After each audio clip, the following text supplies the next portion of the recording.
you know, I'm a treasure hunter. Mhm. And then I found this thing and the same thing there. I'm open with it. And Mm, then I have seen something, mm, 96, that convinced me. So I'm open, have always been like mm, that. mm. Say you take a core sample, you bring a Geiger counter, Yeah.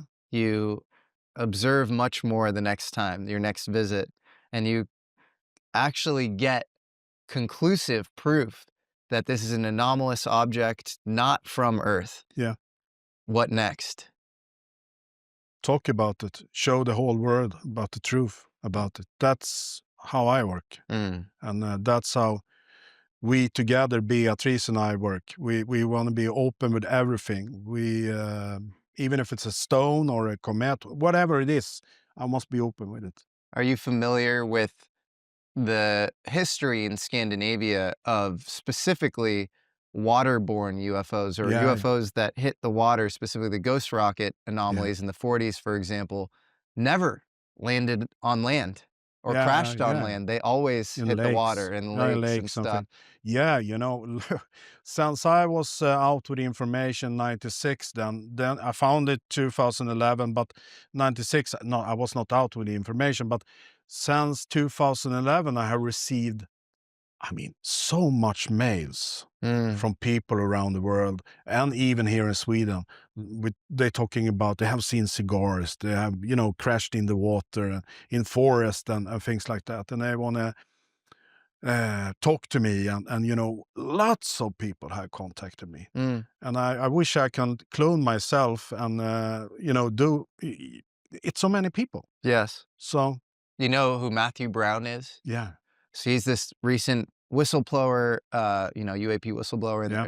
recent UFO whistleblower in the U.S. Mm, And he encountered this immaculate constellation document within the government, and it talks about transmedium objects, UFOs, going in and out of the water. yeah. But he talked about in his interview with Jeremy Corbell and George Knapp Mm, the idea that some of these UFOs are made to purpose. So they're built in order to serve specific functionalities. mhm, Sometimes these might be, made to purpose. So, if they're only making it for a specific use case scenario, they'll design it to excel in that mission. And this is getting into very speculative territory, but there's a UFO whistleblower on 4chan, this one of these kind of dark internet forums or mhm, whatever. mhm, And he said he was sick and, he didn't have much time left and it was time for him to reveal the truth. And he says that uh, basically these UFOs are built to spec. They're made for specific mhm, purposes and they're on the ocean floor. mhm, And so I wonder if this was an object with all of these, kind of intricate corridors and holes and 90-degree corners mhm. that was maybe built to spec for some specific purpose. And then maybe it served its purpose and it was disposed of, or, who knows? Who knows?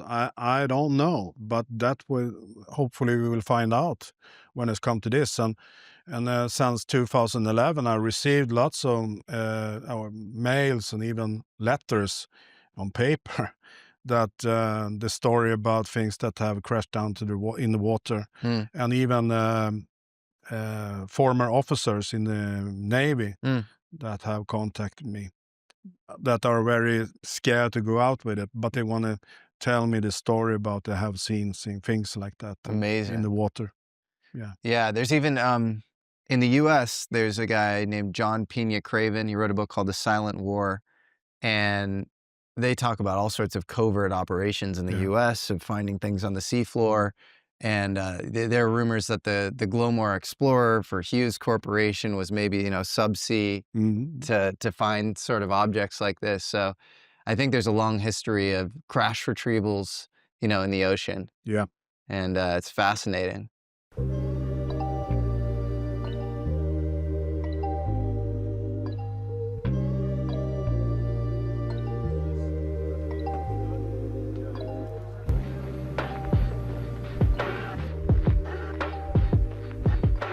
And then I don't know if you wanted to like touch on the Baikal Lake Do you know the story of like Mm. Soviet divers going down to like look for something and they get like they meet these tall human, or maybe it's Interesting.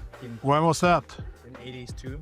82. Yeah, because it's a big story in UFO lore Okay. of just like these soldiers like got petrified. Where was that? In the lake or? Yeah, Lake Baikal. Lake? There's another story somewhere in Hawaii. This guy David Noble White Crow, because he's an Indian guy. Yeah. He was a UFO witness, but then he was stationed somewhere with this guy who apparently dove on an object in Hawaii, and the idea was maybe it was related to the Starfish Prime test series, so the Marshall Islands, atomic tests or whatever, where UFO material was supposedly came out of the sky. I interviewed a guy, Harold Malmgren, who basically on his deathbed said that he held in his hands UFO material that came out of the plume of a blast from Operation Bluegill Triple Prime, and it was given to him by Jeff Bezos' maternal grandfather, Lawrence Preston Geist, at Sandia National Labs in Kirtland Air Force Base in New Mexico. Wow. Amazing. Oh. And so anyway, so this guy, David Noble Wright Crow, was stationed with this other guy. He said that he dove down and saw some sort of object, but that it was almost alive. And it was, I think Dolan might talk about this as well, Richard Dolan. So the object itself was like breathing and it was organic. Live. And he didn't know why he was this kind of, in intelligence circles, often they say, go find a thing, and you don't know what you're looking for. No. And so he apparently looked at the object when he was down there, and it really shocked him. It was ontologically completely shocking. He was like, what am I seeing? And it was because it looked organic and it was like breathing. So, and then I think about the hole with the sand. Yeah, and but I'm you're like, saying something very interesting, because when we did samples there from, we take from, not from the object, but from that laying on the object, it was organic burned material. wow, Yeah. organic burned. Yeah. Whoa. So like, But, I'm not a specialist in that area, but it was that. so it was like charred, like, No, something have high temperature, very high temperature, and it's like basalt, as you know. And then when it's cooling down, the layers on it, when you're scrapping it, or take the test, was biologic. how'd you know? The science, I mean, we did It was the test. biological. Yeah, they tested. To contain DNA and stuff. No, that I don't know. Okay, but it was, Biologic. when you say biological, plant or animal? Can or be. I don't know. some sort of tissue or Yeah, something? I don't know. It's fascinating. Nothing. It's Dead Sea. Dead Totally Sea, so Sea. no, but this had biological material. Yeah. So normally you would never find biological material in this No, area. no. The fishes. That's fascinating. Yeah. Not out there in the middle of the Baltic Sea. But nothing we can say that's more descriptive than biological material, or No. not a specific animal or specific. Okay. No. Wow. So, but hopefully this time when we go out, we're going to take more samples. Core drilling, as I mentioned for you, but we're going to take, hopefully we can take something from the object, but if not, we take new samples from different spots around it and even on it, and do our investigation and look at it. Amazing. Well, Godspeed, man. I'm very excited to see what you find. I think it's very cool what you're doing. And do you believe that you'll succeed in figuring out what this object is? Yeah. You do? 100%. Even if it's a stone or a volcano or whatever it is, we will find out. I don't give up. We must have an answer now to what it is. That's but it have been a tough time, 15 years and gray hairs, and struggling with this to convince people to get into this. And now we have the right people involved in this project, and I'm so glad for that. And but it have been a tough time with threats and people that want to hurt me or my family, and so it's have been tough also.